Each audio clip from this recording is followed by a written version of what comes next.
네, 안녕하세요. 37번째 토라 포션 쉴라흐 네카가 되겠습니다. 만약에 벤미드바르 교재로 공부하신 분들은 쉴라흐 네카를 검색하셔서 참고하시면 답을 볼 수 있습니다. 벤미드바르는요, 전체 주제가 인구조사를 통해 군대 소집과 정렬이라고 얘기했습니다. 그리고 정렬된 군대가 약속의 땅으로 진군하는 거죠. 한 단어로 깨어가는 토라 포션을 보고 있습니다. 여호와의 군대가 세 주에 걸쳐서 벤미드바르에서는 군대 소집 정렬이라는 나소예트 로시 머리를 들어 올려라 계수를 통해서 소집과 정렬을 얘기했고요. 나소에서는 가라시베 나자를 해서 가라시 부정한 것들은 분리하고, 그리고 군대가 사기를 높이기 위해 나시린 소원과 또 충성 맹세를 했습니다. 그래서 군대를 내적으로 외적으로 정렬을 시켰어요. 그리고 나서 다 정렬된 군대의 베하 알로텍 메노라의 불이 켜지면서 여호와 하나님 지휘관이신 그분이 오십니다. 이제부터 여호와의 군대는 여호와의 명령에 따라 RP 아도나이의 명령에 따라 움직이고 멈추고를 하는, 명령에 살고 죽는 군대라는 것을 얘기했어요. 다 정렬되고 진군을 시작했죠. 그리고 이 진군하는 군대에 세 가지 어려움이 있었지만 그것도 여호와의 명령에 따를 때 모든 것을 극복하는 것들을 보았습니다. 그리고 드디어 목적지를 향해 가기 위해 가데스 바네아에 멈춰 있습니다.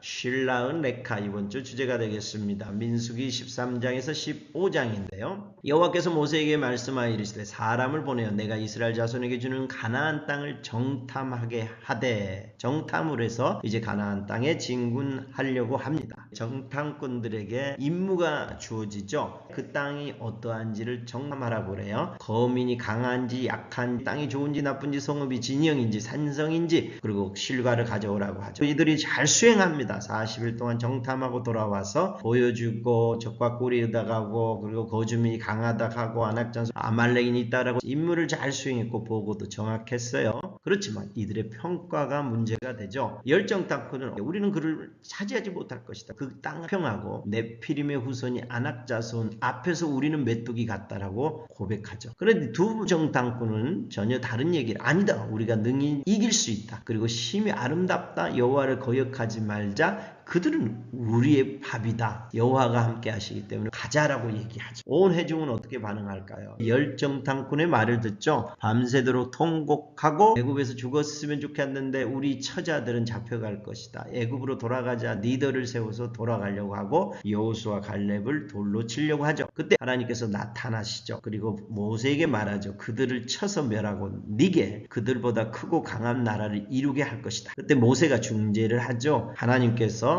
모세의 중재에 따라 처벌하시는데요. 그들의 죄를 사해주지만 나를 멸시한 20세 이상은 아무도 못 들어갈 것이다. 갈렙과 여호수아만 들어갈 것이고 너희들이 사로잡힐 거라고 한 유아들은 들어갈 것이다. 그리고 40을 1년씩 계산해서 40년을 방황할 것이다. 그리고 그 땅을 악평했던 자들은 죽죠. 무엇이 문제일까요? 어디서 이런 차이점이 나올까요? 지난주에서 벤미드바르 나소에서는 정렬과 서원과 충성까지 다 맹세했잖아요. 베할로트카에서는 여호와의 명령에 절대 복종하겠다라고 얘기했던 이들이 이제는 안 가겠다라고 얘기하는 거죠. 이것은 왜 그럴까요? 어디서 이런 두 정탐꾼과 열 정탐꾼의 차이가 날까요? 민수기 15장 39절에 이런 말씀이 있어. 너희가 보고 여호와의 모든 계명을 기억하고 준행하고 너희를 방종하게 하는 자신의 마음과 눈의 욕심을 따라 음행하지 않게 하기 위함이라. 여기 재밌는 얘기를 했는데요. 이 술, 옷단 귀에 찌찌티를 달면서 이것을 보고 너희들이 방종하지 않게 만들겠다. 근데 이 방종이라는 단어가요, 앞에 보았던 정탐을 시켜라고 얘기했을 때 그 정탐하고 동일한 단어예요.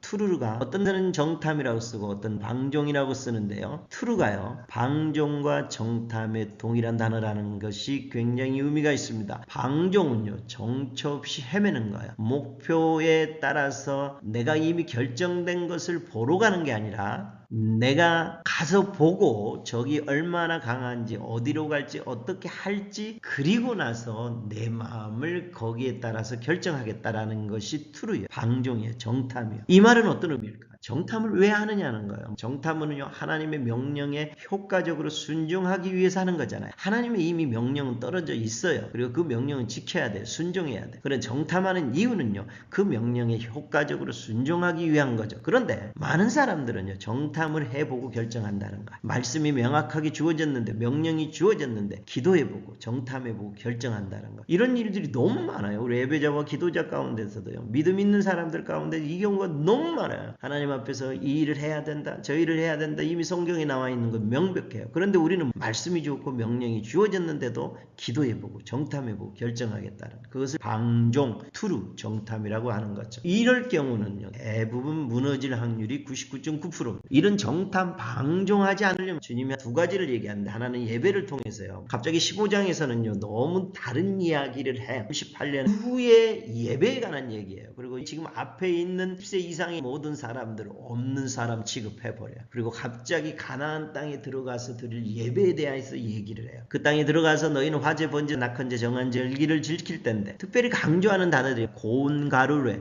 기름을 섞어 전제로, 소제로, 고운 가루, 기름, 전제, 포도주 이렇게 반복되어 있고, 그 땅의 양식을 먹을 때에 거제를 들어라. 소제, 전제, 거제는 고운 가루를 빨아서 으깨서 기름을 압착해서 드리는 게 소제예요. 전제는요, 고기에 붓는 포도주예요. 포도주도 포도를 다 으깨어서 나오는 거잖아요. 거제, 들어올려 바치는 곡식도 가루를 만들려면 원래 형태를 흔적 없이 다 빻아서 가루를 만드는 거잖아요. 이것은 무엇을 얘기할까요? 너희가 지금 여기서 투루, 방종하고 하나님의 명령을 거역하는 것은 너희가 아직 살아있기 때문이다. 가루가 되어 빠져서 너희가 없는 존재가 아니라 여전히 살아서 애굽의 시스템 안에 있기 때문이다 라고 얘기하시는 거죠. 두 번째는요, 갈렙과 여호수아를 칭찬하면서 나와요. 칼렙은 에케브를 가졌는데 하예타, 루하흐, 아하레트, 다른 영의 에케브를 가졌대요. 무슨 얘기냐면, 정탐을 하든 안 하든요, 상관없이 순종하기 위해 정탐하는 에케브를 가졌다. 이미 갈렙과 여호수아는 결정된 마음을 가지고 정탐을 시작했다라는 거예요. 어떻게 해야 투루, 정탐, 방종하지 않을까요? 그것은요, 다른 영을 가지고 소제와 전제처럼 완전히 빠지는 존재가 될 때만 가능하다라고 이야기를 하십니다. 이제 슐라흐네카를 한 단어로 풀어보면요, 13장 2절 사람을 보내어 내가 이스라엘 자손에게 주는 가나안 땅을 정탐하게 하되 또 너희를 방종하게 하는 자신의 마음과, 방종, 투루, 정탐 같은 단어예요. 그래서 굉장히 중요한 단어 중에 하나가, 투루하지 않으려면 너희가 이 방종했기 때문에 무너졌다라는 거죠. 정탐했기 때문에 무너졌다는데, 목표가 이미 정해지고 하나님의 명령을 순종하기로 결정되지 않는 마음을 가지면서 하는 모든 정탐은 방종이라고 하죠. 그러므로 이 투루라는 단어가 굉장히 중요하고요. 너희가 이 방종하지 않으려면 미나, 소제, 솔레트, 고운 가루, 사멘, 기름, 야인, 나네세크, 전제로 드리는, 부어서 드리는 포도주, 이것을 미나라고 소제로 전체로 묶을 수도 있는데요, 투루하지 않으려면, 방종하지 않으려면 더 적극적으로 구체적으로 표현해서 솔레트, 너희가 고운 가루가 되지 않았다라고, 곡식 가루, 완전히 빠진 존재, 흔적도 없는 가루가 되어야 된다라는 의미로 솔레트를 잡고 싶어요. 그래서 이 슐라흐네카를 한 단어로 잡는다라면 투루, 정탐, 방종과 배, 솔레트, 고운 가루가 되겠습니다. 그리고 제발 두 가지 사건이 터지죠. 안식일을 나무하면서 보면 지금 난리 났는데, 이스라엘 백성으로서 언약의 백성의 표시가 안식일인데요, 안식일을 범하면서 죽게 되죠. 그리고 너무 방종하는 삶을 살아요. 이렇게 결정되지 않은 하나님의 말씀 앞에서 그 마음이 결정되지 않아서 계속 어기는 일이 벌어지잖아요. 그래서 옷단기에 술, 찌치치를 달아서 그러지 않게 만들어라고 얘기하죠. 이걸 정리해보면 이번 주 슐라흐네카는요, 정탐과 고운 가루를 통해서 우리의 투루하면서 무너졌던 것을 고운 가루가 되어서 다시 회복하기로 원하는 마음이 있죠. 다음 주에는 호라입니다.